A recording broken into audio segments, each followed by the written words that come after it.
है देश ये सारा, दृढ़ संकल्प की बारी है। स्वाभिमान जगा भारत का, नवयुग की तैयारी है। स्वाभिमान जगा भारत का, नवयुग की तैयारी है। भ्रष्टाचार को अब न सहेंगे, सदाचार की बारी है। भ्रष्टाचार को अब न सहेंगे, सदाचार की बारी है। स्वाभिमान जगा भारत का, नवयुग की तैयारी है।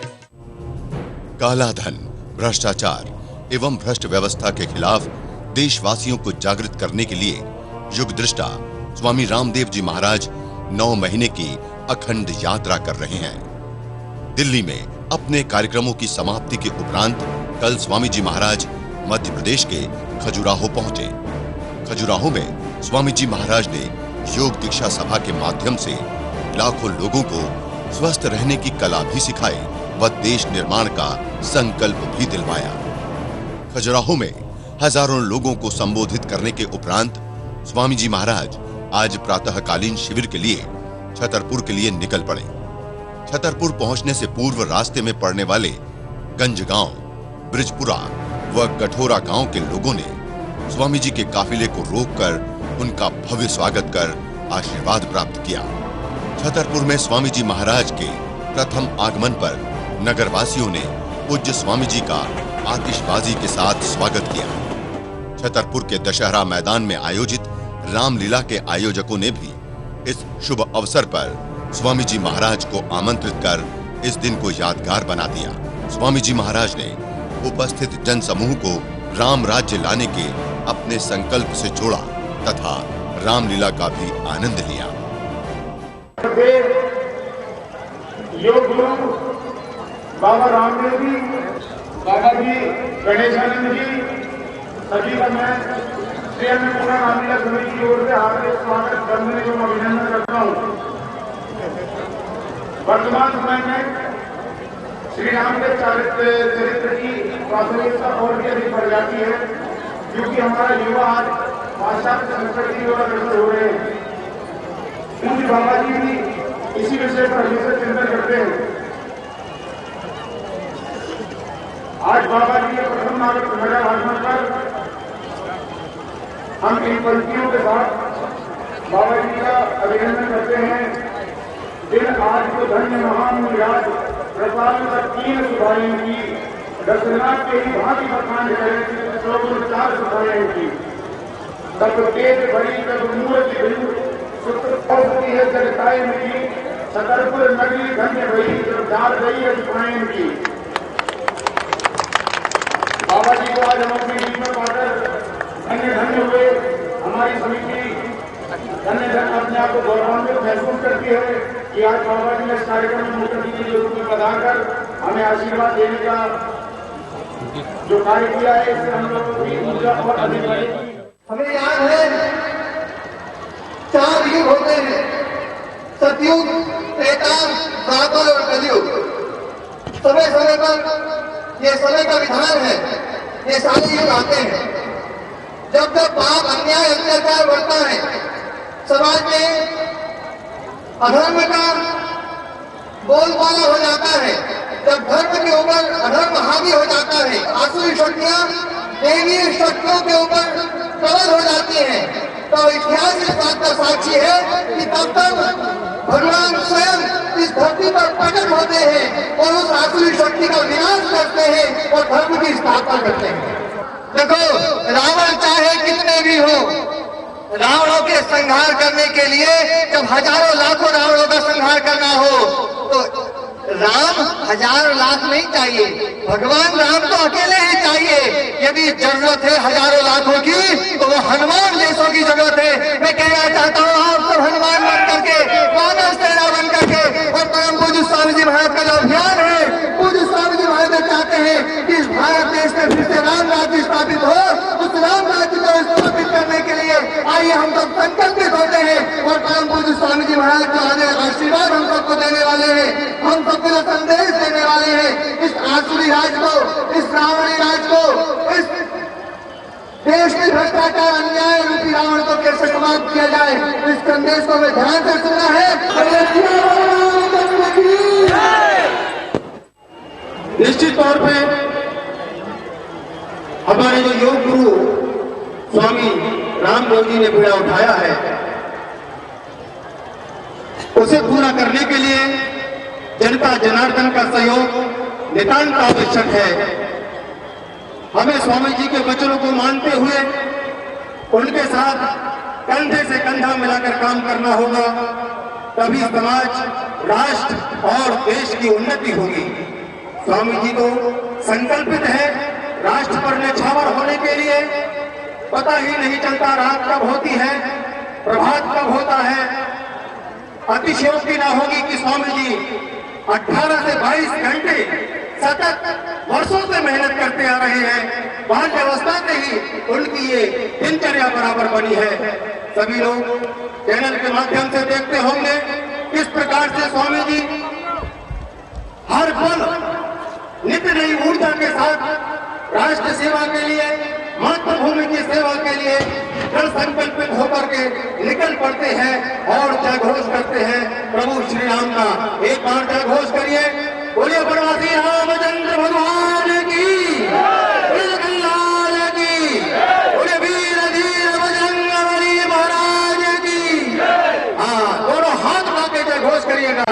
प्रभु ने दोनों हाथ हमें दिए हैं और ये हाथ जय घोष करने के लिए है, और इन्हीं हाथों के माध्यम से हम स्वामी जी के कार्य को जन जन तक पहुंचाएंगे। और अब मैं आपको और बाबा जी के बीच दीवार न बनते हुए भी आमंत्रित करता हूँ आज के इस भव्य महाआयोजन के मुख्य अतिथि परम श्रद्धेय प्रातः स्मरणीय वंदनीय स्वामी योग गुरु रामदेव जी महाराज को युवाएं हमें अमृतमयी वाणी से, ओजस्वी वाणी से प्रकाश करें। एक बार जोरदार तालियों से स्वागत करिए, आप बर्तन ध्वनि से स्वागत करिए। बड़ी संतोष ताम्रकार की जो महाराजा जनक की विधि की भूमिका भी बहुत अच्छी निभाते हैं साहब। मैं देख रहा था सभी पात्र हमारे बहुत, इन्होंने जो उनका पात्रों का चयन किया है और उनके भीतर जो प्रतिभा है, उन सब पात्रों को भी मेरा प्रणाम है। और भाई धर्मेंद्र सिंह देव जी, राजा भैया जी, उनको भी एक बार सबके ओर से बहुत बहुत अभिनंदन है जो बहुत प्रशस्त कार्य इस छत्रपति के ध्यान पर कर रहे हैं। पहली बार छत्र का आगमन हुआ, बहुत अरसे से इच्छा थी, लेकिन ये सौभाग्य इस रामलीला के इस अवसर पर और रावण दहन के इस, क्योंकि 2013 और 14 ये रावणों के दहन का काल है, और फिर राम राज्य हिंदुस्तान में आएगा। मैं जब छोटा बच्चा था तब मैंने रामायण देखी थी, उसके बाद तो मैं गुरुकुल में आ गया। फिर अभी इस बार दिल्ली में कुछ रामायण के बड़े आयोजन थे, वहां पर आशीर्वाद मार्गदर्शन के लिए आमंत्रित किया गया था। सारी जिंदगी में एक बार कहीं भी थोड़ी देर के लिए एक दशहरे के कार्यक्रम में गया था, और उसके बाद दशहरे के कार्यक्रम में दूसरी बार और रावण दहन के कार्यक्रम में शायद पहली बार आ रहा है।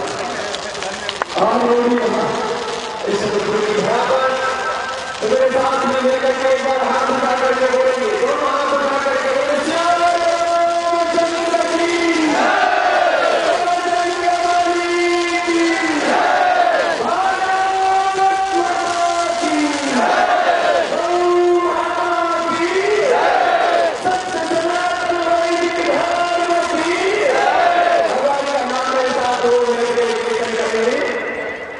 रघुपति राजा राम पति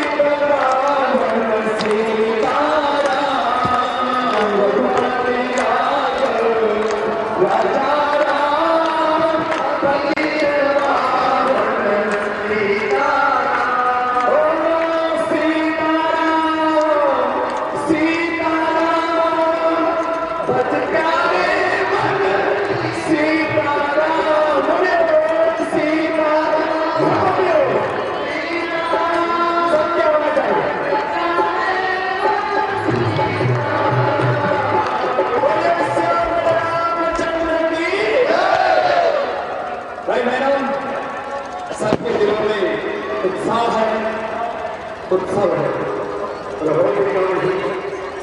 विजयदशमी, ये विजय पर्व है। मैं छोटी छोटी बातें कहना चाहूंगा। जीवन में आपको पराजित होकर के सुख मिलता है या विजय पा करके? जोर से बोलो।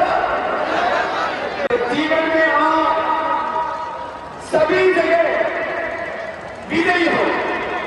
छत्रपुर में विजय हो, मध्य प्रदेश भी विजय हो, हमारा देश भी विजय हो, विश्व विजेता भारत हम आपको के सामने बनाए हो, कुछ कर पाए इसके आपको बहुत बहुत शुभकामनाएं। विजय विजयदशमी, इस पर महाविजय की शुभकामनाएं। आपके जीवन में हर क्षेत्र में आप विजयी हो। अब उसके लिए क्या करना पड़ेगा? उसके लिए आपको स्वयं राम बनना पड़ेगा। तब आपको विजय मिलेगी, तब रावण का अंत होगा। और राम बनने के लिए क्या करना पड़ेगा? राम जी का सबसे बड़ा गुण है, हम कहते हैं मर्यादा पुरुषोत्तम श्री राम। बोले मर्यादा पुरुषोत्तम श्री रामचंद्र की। तो भगवान कृष्ण के जीवन की सबसे बड़ी जैसे विशेषता है कि उन्होंने कर्म को प्रधानता दी जीवन में, ऐसे ही भगवान राम के जीवन की सबसे बड़ी विशेषता है मर्यादा। भगवान राम के जीवन की सबसे बड़ी विशेषता क्या है? मर्यादा। तो आप यदि राम बनना चाहते हैं तो आपको मर्यादा में रहना पड़ेगा। एक पिता की मर्यादा होती है, एक मां की मर्यादा होती है। जितनी भी मां, सास और जो बेटे हैं उनको अपनी मां बनना है। आपको एक बेटी की मर्यादा में, एक बहू की मर्यादा में, एक सास की मर्यादा में, एक मां की मर्यादा में है। तो ये विजयदशमी आपके जीवन में, ये दिवाली आपके जीवन में खुशहाली लेकर। अब विजयदशमी से लेकर के दिवाली तक ये महाउत्सव का समय है। तो आप सबके लिए प्रार्थना, सबके लिए भगवान से ये आशीर्वाद की याचना कि सबके जीवन में मर्यादा आए, हमें आदर्श मां बने, मर्यादित मां, एक मर्यादित पिता, एक मर्यादित पुत्र, एक मर्यादित नागरिक इस देश के। और सोने की मर्यादा 10 बजे से लेकर के 4 बजे तक का जो समय है, ये सोने की मर्यादा का समय है। 4 बजे जाना, ये जागने की मर्यादा। खाने की मर्यादा, सात्विक खाना ही खाना। ये मांसाहार, ये मीट, ये अंडे, ये दारू, ये बीड़ी, ये सिगरेट। हम कहने को राम के वंशज, हम कहने को विष्णु के वंशज। और हमारा आहार, हमारा विचार, हमारा व्यवहार, हमारा जीवन, इसमें कहीं पर भी कोई कमी आती है तो वो कहा अपमानजनक है अपने धर्म के लिए, अपनी संस्कृति, अपनी परंपरा और अपने पूर्वजों को। तो आज से संकल्प लेके जाएंगे, मर्यादा में सोएंगे, मर्यादा में जागेंगे, मर्यादा में जिएंगे, मर्यादा में खाएंगे, मर्यादा में देखेंगे, मर्यादा में ही बोलेंगे, मर्यादा में ही रहेंगे। हर चीज की एक मर्यादा है। मर्यादा में खाना, ज्यादा नहीं खाना। बहुत से ज्यादा खा खा करके हमारे रावण जी की तरह पेट बढ़ा के बैठे हैं। आपने रावण बढ़िया दिया है, आप भी रावण जी का बर्दाश्त करना ये वाला। तो अभिनय में रावण जी हो गए और हकीकत रियल लाइफ में राम बन जाओगे। ये सबको करना है। चलो, पेट भी मर्यादा में रहना चाहिए, वेट भी मर्यादा में रहना चाहिए, ब्लड प्रेशर, शुगर मर्यादा में रहना चाहिए। जो मर्यादा में रहेगा वो कभी बीमार नहीं होगा। मर्यादा में नहीं रहता आदमी, इसलिए बीमार हो जाता। दवा खा खा करके शरीर दवा खाने लग गए, घर हॉस्पिटल में तब्दील हो गए। जीवन में मर्यादा नहीं है, शरीर में, इंद्रियों में, मन में, आचरण में, विचार में, संस्कारों में मर्यादा टूट गई है, इसलिए जीवन दुखी हो रहा है। तो आज विजयदशमी के दिन सब भाई बहन ये संकल्प लेकर के जाएंगे कि हम मर्यादा में जीवन को जिएंगे और श्री राम बन करके चारों तरफ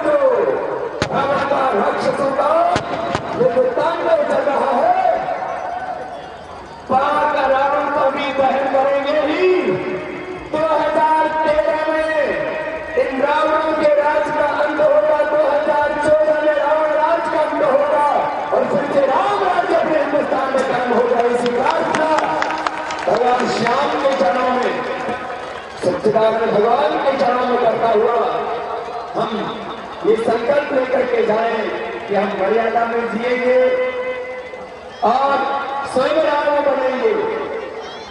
वेद का एक मंत्र है, अष्टा चक्रानवद्वारा देवानाम पूरयेभ्य।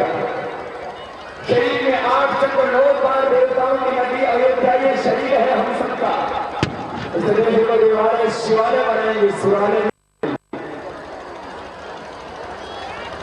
जगह जगह बोर्ड लगे हैं, देसी मदिरा की विदेशी मदिरा की दुकान। मेरे भाई ये जो है देवालय है, इसको सुरालय नहीं बना। अब ये दो प्रार्थनाएं आपसे मिलती कि एक तो हम मर्यादा में जिएंगे, दूसरा हमारे जीवन में जो आसुरी प्रवृत्ति है उसी का नाम रावण है, उसी का नाम कंस, शिशुपाल है, उसी का नाम ताड़का है, पूतना है। हमको अपने भीतर और बाहर को आसुरी प्रवृत्ति हमको खत्म करना है। एक छोटी सी बात, महाराज दशरथ के पास महर्षि विश्वामित्र गए और उनसे राम और लक्ष्मण को मांगा। इसके लिए याद है कुछ प्रसंग रामलीला देखी है ना, इसका वध करने के लिए ताड़का का, छोटे बच्चों को याद है, भगवान ने भूल। भगवान मर्यादा पुरुषोत्तम श्याम ने सबसे पहले किसका मोक्ष किया? ताड़का का। भगवान कृष्ण ने सबसे पहले किसका मोक्ष दिया? पूतना का। तो क्या ये ताड़का और पूतना अब नहीं है क्या? अभी भी है, अभी भी ताड़का है, अभी भी पूतना है, अभी भी रावण है, अभी भी कंस है। और आज संकल्प लेकर के जाए, अब कोई भी ताड़का और पूतना, कोई भी कंस और रावण अब इस देश में राज नहीं करेगा। राम राज्य देश में राज होगा, सत्य का राज्य, न्याय का राज्य, धर्म का राज्य राज होगा। हम आज सभी के लिए पुनः मंगल कामना करते हुए और भगवान के चरणों में आप सबके लिए प्रार्थना करते हुए आप सबको भगवान शक्ति दे कि सबके जीवन में मर्यादा आए, सब अपने भीतर और बाहर जो रावण का साम्राज्य, जो आसुरी साम्राज्य चल रहा है, इसके संस्थान पर भव्य राज्य प्रतिष्ठापित करने के लिए पुरुषार्थ करे और जीवन में कितना ही संघर्ष और तप करना पड़े। अपने महापुरुषों ने कितना तप किया है। मर्यादा पुरुषोत्तम श्याम ने, योगेश्वर भगवान कृष्ण ने, भगवान शिव ने, हमारे तमाम उस्ताद राजसी वीर वीरांगनाएं जिन्होंने अपने शांत बलिदान और कुर्बानियां देकर के इस भारत माता को आजाद कराया, जो भारत विश्व विजेता विश्व गुरु जगत गुरु रहा, रोम और विश्व यवन प्रांत, इराक, ईरान, अफगानिस्तान, पाकिस्तान, बांग्लादेश, सर्वमात्री विष्णु से लेकर के जावा, समुद्र, इंडोनेशिया, कम्बोडिया, बाली तक इतना बड़ा ये साम्राज्य भारत का खंड खंड हो गया। मेरा भारत फिर से अखंड भारत का निर्माण करने के लिए मेरे साथ में एक बार बोलेंगे, अखंड भारत की। अभी एक भारत से ऐसा भारत बनाना है जो भगवान राम के समय था। बोलो अखंड भारत की, भारत माता की। और आपको स्वयं राम बनना और ये शरीर की अयोध्या है, और राम बनने के लिए आपको योगी बनना पड़ेगा। भगवान राम कृष्ण शिव हमारे संग ऋषि मुनि क्या थे? तस्मात् योगी भव अर्जुन। सब क्या थे? हमारे बड़े पुरखे योगी। सब क्या थे? हमारे बड़े बुजुर्ग। और योगियों की संतान हो गई रोगी और भोगी। तो सबको क्या बनना है? बोलो, सबको योग बनना, योग सिखाएंगे। सबके देह को देवालय शिवालय अयोध्या बनाएंगे, उसके भीतर आपका राम देश चरित्र प्रकट होगा। जैसा कि हमारे राजा भैया ने और भाई संतोष जी ने कहा कि ये रामलीला करने का जो यहाँ पर प्रयोजन है, राजा भैया ने कहा कि आज हमारे युवक पाश्चात्य संस्कृति की ओर जा रहे हैं। हमें आधुनिकता चाहिए, हमें विकास चाहिए, हमें समृद्धि चाहिए, लेकिन वो विकास, वो समृद्धि, वो आधुनिकता हमें भारतीयता के साथ चाहिए, पवित्रता के साथ चाहिए, सच्चाईता के साथ चाहिए। और वो लोग अध्यात्म से आएगी, ऐसी शुभकामनाएं करता हुआ और आपका ये भव्य दिव्य कार्यक्रम पहली बार मैंने कहा छतरपुर में आना हुआ और छतरपुर में पहली ही बार ये रामलीला का पावन मंच और इसमें राम दरबार और फिर इसमें रावण दहन का ये आज का ऐतिहासिक क्षण जो कि मैंने कहा 2013 और 14 ये हिंदुस्तान के इतिहास में एक बहुत बड़े बदलाव के वर्ष होंगे और चारों तरफ धर्म का राज्य, चारों तरफ राम राज्य भगवान का साम्राज्य कायम करने के लिए ये 2013-14 में इतिहास लिखा जाएगा और हम अपने आंखों के सामने अपने हाथों से स्वस्थ समृद्ध भारत, विश्व विजेता भारत, परम वैभवशाली Bharat, world economic and world spiritual power के रूप में भारत को देख पाएंगे। इसके लिए आपको पुनः बहुत बहुत शुभकामनाएं। एक बार पुनः मेरे साथ में जयकारा लगाएंगे, फिर से इस भारत को विश्व का देश बनाने के लिए संकल्प लेकर के जाएंगे। श्याम रामचंद्र की जय, बजरंगबली की जय, भारत माता की जय, गौ माता की जय, सत्य सनातन वैदिक धर्म की जय।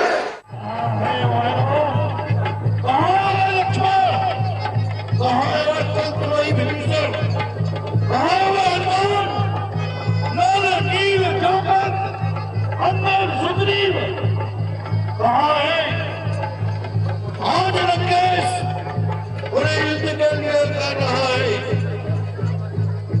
रावण रथी विरथ रघुवीरा देख विभीषण भयउ अधीरा अधिक प्रीति मन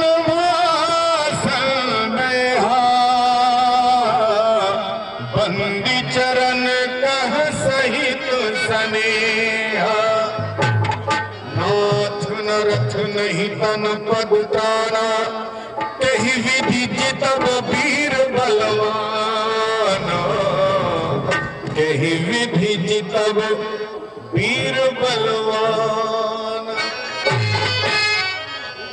राघव को प्रणाम, राघव को प्रणाम। राघव, मेरे मन में एक संदेह उत्पन्न हो रहा है, उसका प्रभु समाधान कीजिए। हे राघव, आपके पैरों में पद त्रय नहीं है। उधर देखिए, रावण के पास जो महाबली है, जिसके भय से पृथ्वी, पाताल और आकाश थर्राते हैं।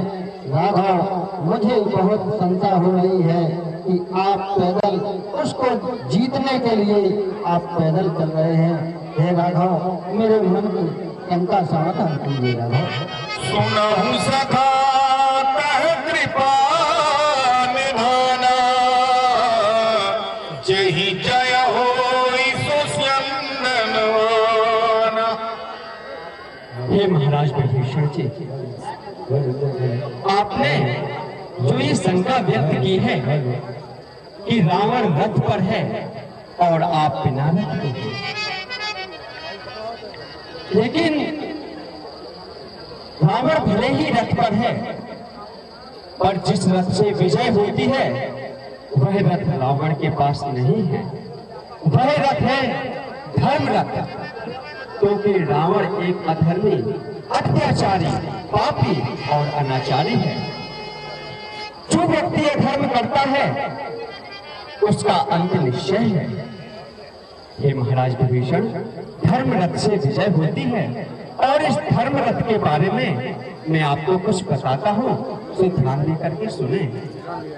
सुन लो ऐ सखा विभीषण, हम तुमको यह बतलाए, जिस रथ से जय होती है वह रथ क्या है समझाए। सुन लो ऐ सखा विभीषण, हम तुम जिस रथ से जय होती है वह रथ क्या है बतलाए। उस दुष्ट रावण का लगता है अब अंत निश्चय है, क्योंकि अब मैं स्वयं समर भूमि में जा रहा हूँ। आज दशानन से लड़ने मैं स्वयं समर में जाऊंगा। इस रोज रोज के झगड़े को अब निश्चय ही निपटाऊंगा। अब जाओ तुम आराम कर। हे भैया लक्ष्मण और समस्त वानर सेनाओं, अब जाओ तुम आराम करो, करके चिंताओं का त्यागन। सौगंध तुम्हारी है भैया, अब बच नहीं सकेगा रावण। हे दुष्ट रावण, अब तेरे पापों का घड़ा भर चुका है। आज यह जो तेरे और तेरे बीच में युद्ध है वह केवल राम और रावण के बीच का युद्ध नहीं है, यह धर्म और अधर्म के बीच का युद्ध है, और असत्य के बीच का युद्ध है। और सत्य परेशान ही भली हो जाए, लेकिन विजय हमेशा सत्य की ही होती है। आज वह घड़ी आ गई है जब राम और रावण का युद्ध होगा। तुमने ऐसे कार्य किए हैं जो अक्षम्य है, और तुझ आज ताई का वध करके मैं पाप कलंक मिटा दूंगा। अरे लंकेश को जमाना मिटा सके एक जमाने में तब नहीं। हरि भक्तों को त्रास देने वाले दुष्ट रावण अब समझ जा, क्योंकि बातों का तुमर करना रण में शोभा पाता है, और रण में बातें करने वाला कायर बेवकूफ कहता है।